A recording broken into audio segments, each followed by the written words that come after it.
Hi guys, welcome to cooking with Geetha. நான் பண்ணியிருக்க சூப்பரான ஒரு கேஸ் இது தாங்க பண்ணியிருக்கேன். நல்லா சுட சுட சுட அப்படியே பண்ணி கொடுத்தீங்கன்னா குழந்தைங்க என்னவா தெரியும் ஆசையாக சாப்பிடுவாங்க.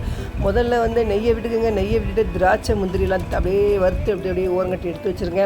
அதுக்கப்புறம் கோதுமை ரவையை ஒரு மிக்சியில் ஒரு 2 அடி அடிச்சுட்டு அப்படியே போட்டுட்டு இந்த கோதுமை ரவையை நம்ம இப்போ நெய்யில் தான் வறுத்து நல்லா வறுக்க போகிறோம்.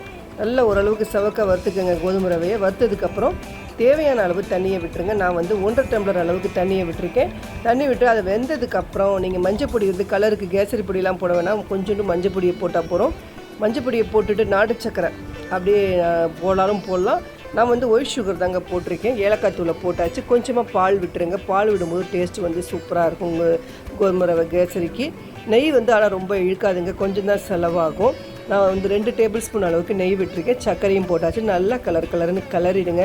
கிளறிட்டு அப்பப்போக்கி கொஞ்சம் தேவைப்படும் போது நெய் விட்டுக்குங்க. நெய் தேவைப்படாது இருந்தாலும் உங்களுக்கு ரவைனா உங்களுக்கு நிறைய இழுக்கும். கோதுமை ரவைக்கு அவ்வளோ செலவு ஆகாது. அதுக்கப்புறம் நம்ம ஏலக்காய் தூளை போட்டுட்டு அப்படியே லெசன்ஸ் வேணாலும் ஊற்றிக்கலாம் நீங்கள்.